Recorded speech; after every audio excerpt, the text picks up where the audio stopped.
આજે મોર્નિંગમાં સૌથી પહેલા રેડી થઈ ગયો છે મારો દીકરો. જો ને એલિયન જો લાગે હેડબેટ પહેરીને. એટલો આજે અર્લી જાગી ગયો છે દેવમ. સવારે 5:30નો જાગતો તો મને ખબર હતી. બધાની પહેલાં આજે મારા પહેલાં એણે શાવર લઈ લીધું. એટલું એક્સાઇટમેન્ટ છે હોલિડેમાં જવા માટેનું. જોયું બધાને શું કહેવાનું મોર્નિંગમાં આપણે વિડીયોનું સ્ટાર્ટ? Good morning. પછી અપેક્ષા પટેલ વ્લોગ્સ. જય શ્રી કૃષ્ણ અને જય સ્વામિનારાયણ બધાને. દેવા માટે જો આજે તો બહુ એક્સાઇટમેન્ટ મુમેન્ટ છે. ફર્સ્ટ ટાઈમ બહાર જવાનો હોય એટલે ઓબ્વિયસલી રેડી થઈ ગયો છે વહેલા. એના માટે હું બ્રેકફાસ્ટ બનાવું છું. એનું લંચ પણ આજનું આપવાનું છે તો એ પણ રેડી કરું છું. થેપલા જ આપીશ એટલે લંચ બોક્સ કેરી ના કરવું પડે. રાઈટ? મારું ગટું અત્યારે અર્લી જાગી ગયું છે. ચાલો હું ફટાફટ બ્રેકફાસ્ટ રેડી કરી દઉં. અહીંયા પરેંગ પણ રેડી થઈને આવી ગયા છે. Mister Pareng Patel. Okay, good morning. સમજો છે ને રોજે તો પગે લાગે પણ આજે જવાનો છે ને હોલિડેમાં એટલે પગે જો કેવી રીતે લાગે છે. હા, જય શ્રી કૃષ્ણ દેવમ. Good boy. તું મિસ કરીશ? મને મને તો એવું થાય છોકરાને સાસરે મોકલે કેવું થાય હું અંદરથી થાય મારો છોકરો જવાનો છે. બધું મેનેજ કરી શકશો ને એટલું? હા, એ જ ને. ક્યારે કરી શકશે ને બેટા, કરી છે જાતે બધું મેનેજ. ચલો દેવનું લંચ રેડી થઈ ગયું છે. મેં થેપલા બનાવી આપ્યા છે, પેક કરી દીધા છે એને. કારણ કે કંઈ બીજામાં મૂકવું ને તેને બધું સાચવવું પડે. બેટા અહીંયા લઈ જવાનું લંચ બોક્સ જ. એટલે તારે સાચવવું જ નહીં. યાદ લઈ જાય એટલે સીધું ફેંકી જાય તારે કશું ના સાચવવું. બપોરે ખાઈ લેજે પ્રોપર. હા દેવમ એવું જ હોય બેટા. દીકરો મારો જો રેડી થઈ ગયો. ફાઇનલ પેકિંગ ને બધું જ થઈ ગયું. દેવ લંચ લીધું બરાબર બેટા? રાઈટ? ઓકે. ચલો હું પણ રેડી થઈ ગઈ છું સલૂન જવા. દેવામને પહેલાં ડ્રોપ કરીશું અમે અને પછી હું જઈશ સલૂન. યસ દેવા? દેવ આજે રાત્રે અમને ગમશે નહીં બેટા તારા વગર, મારા દીકરા વગર. રોજે આવું તો અહીંયા સોફા ઉપર બેઠો હોય દેવમ અને ટીવી બંધ કરી દે જેવી હું આવું ને એવું. એટલે આજે કોણ ટીવી બંધ કરશે મારા દીકરા વગર? હે ડેડી.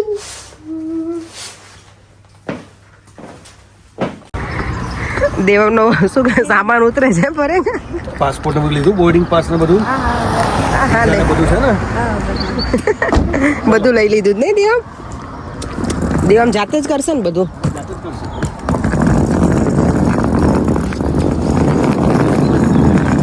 જો બધા છોકરાઓ આવી રીતે બેગો લઈને જાય છે. અમે પ્રવાસમાં જતા ને ત્યાં ઠેલા લઈને જતા હતા ખાલી. મોટી બેગ. જો બધા છોકરાઓ અંદર ક્લાસમાં આવી ગયા છે એ લોકોને.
ચાલો તો દેવા અમને તો આજે સ્કૂલે ડ્રોપ કરી ટ્રીપમાં જવા માટે રેડી થઈ ગયો, જતો રહ્યો છે હવે તો. કારણ કે મને પછી વિડીયો સેન્ડ કર્યા હતા, કારણ કે હું એ લોકોની કોર્સ લેટ હતી એક 9:15 એટલે ત્યાં સુધી મને રહેવું ચાલે એવું નહોતું, કારણ કે મારે સલૂન પહોંચવાનું હતું.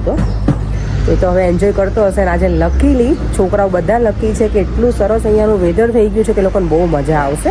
દેવા મને સવારમાં એવું કહેતું કે મમ્મા મને નવા કપડાં ના આપીશ, કારણ કે લોકોને ત્યાં છે ને અંદર ટનલમાં જઈને પછી વર્મ્સ ને એવું બધું હશે, કંઈક પિક કરવાનું કાંઈ શું છે એક્ઝેક્ટલી, તો તમારા કપડાં ગંદા થશે. મેં વાંધો નહીં, તું એન્જોય કર, કપડાં ભલે ગંદા થતા પણ તું એન્જોય કરજે મેં કીધું.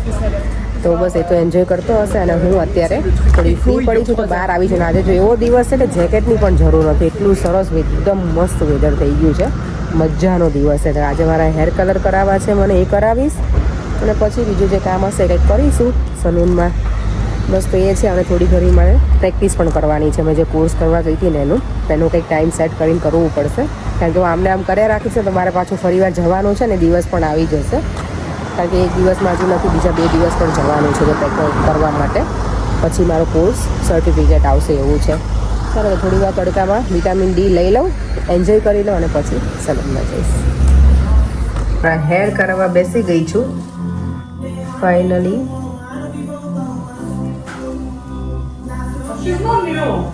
જો ઘરે આવી ગઈ ને આજે ઘરમાં કોઈ નથી લાગતું, નહીં કરે દેવા ઘરમાં હું છું ને તું તમે છો, પણ દેવા વગર કેવું લાગે, ઘર ખાવું લાગે. તો બપોર મળી આવ્યો દેવામાં. પણ એમને જવું પડ્યું હતું. એમાં એવું હતું કે એની સ્લીપિંગ બેગ છે ને મેં મોકલાવી નહોતી, ટીચર જોડે મેં કન્ફર્મ કર્યું હતું તો ટીચરે એવું કીધું કે ના સ્લીપિંગ બેગ નહીં આપો તો ચાલશે, ત્યાં મેટ્રેસ હશે જ. અને પછી આજે સ્કૂલમાંથી કોલ આવ્યો તો પરેંગને આપવા જવું પડ્યું ઇન બિટવીન એની હોલીડેઝમાં દેવમની. પછી લોકો મળવા ના દે, પછી દૂર રમતા અહીંયા નજીકમાં જ છે એટલે કંઈ બહુ એવું છે નહીં. પણ એ કેવું કે ઘરથી બધાનો મેસેજ છે કે દેવમ કઈ જગ્યાએ હોલીડેમાં ગયો છે, લંડનમાં જ. એટલે અહીંયા અમારા ઘરથી 5 થી કેટલા માઇલનું ડિસ્ટન્સ હશે, એટલું જ છે. 6-7 માઇલ. હા બસ એટલું જ છે, એટલે કંઈ બહુ દૂર નથી.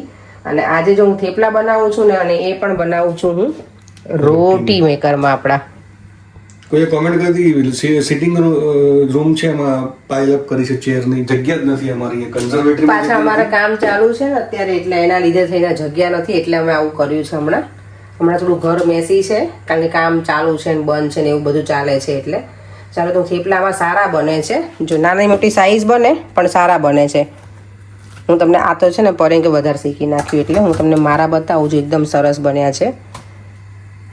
તો ટ્રાય કરજો. મને મારી ફ્રેન્ડ પણ કહેતી હતી અત્યારે હમણાં, નુપુર છે ને કે તું બનાય, સારા બને તો મને કહેજે. એટલે સારા બને છે. આમાં થોડો લોટ છે ને ઢીલો રાખવો પડે તો મોટા બને, ને તો પછી જાડા બને થેપલા. એટલે ચાલો તો હું થેપલા બનાવી લઉં ને આજે એની સાથે બનાવવાનું છે વઘારેલું દહીં, એકદમ સરસ મજાનું.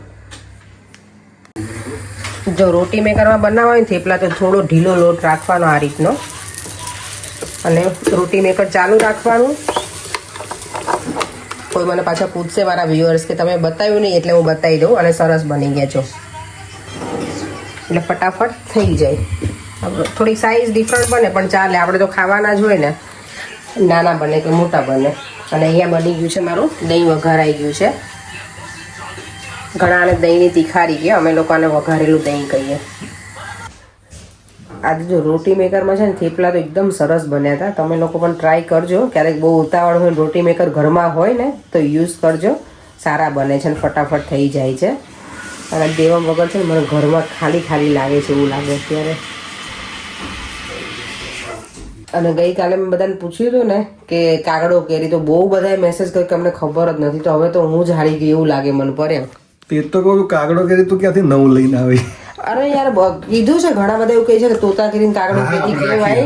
હવેથી આપણે કાગડો કેરી, પણ મને બતાવજે કાગડો કેરી લાગે કેવી. કાગડો કેરી તોતા કેરી હોય એવી જ હોય, પણ તમારા મેજોરિટી છે ને કમેન્ટ છે ને બધાની એવી જ છે કે અમે કાગડો કેરી નામ જ નથી સાંભળ્યું, એમ કે આ નવું છે એમ. તોતા કેરી એ બધાય સાંભળેલું છે. ચાલો તો કંઈ નહીં, આવીને આવી કોમેન્ટ કરતા રહેજો ને. બધાને છે ને અમને બધાને આન્સર કરતા એકદમ મજા આવે. જે બહુ બધાએ કમેન્ટ કરી છે તો મજા આવી. બધાના નામ નહીં લઈ શકું કારણ કે ઘણી બધી કમેન્ટ છે ને એટલે. અને દેવમ તો એની ટ્રીપમાં એન્જોય કરે છે. ફોટા અત્યારે આવવાના હતા, હજી આવી ગયા પર કે નથી આવ્યા દેવમના ફોટા? ચેક કરવું પડશે. ચાલો તો હવે વિડીયોનો એન્ડ કરી દઈએ. એડિટિંગ હજી કરવાનું બાકી છે, તો આજે તો પરેંગને જ કરવું પડશે, હું નથી કરવાની. એમાં ઊંઘે આવે છે બહુ જ, એટલે સુઈ જઈશ. કારણ કે દેવામને ટ્રીપ જવાનું હતું ને, ટ્રીપમાં તો એ ક્યારનો જાગે હતો ને, મળે ઊંઘ ઉડી ગઈ હતી. તો ચાલો હું ફરીથી મળીશું કાંઈ નવા વિડીયો સાથે. બાય બાય, જય શ્રી કૃષ્ણ અને જય સ્વામિનારાયણ. જો વિડીયો ગમ્યો હોય તો લાઇક, શેર અને મારી યુટ્યુબ ચેનલને સબસ્ક્રાઈબ કરવાનું ના ભૂલતા. Bye bye.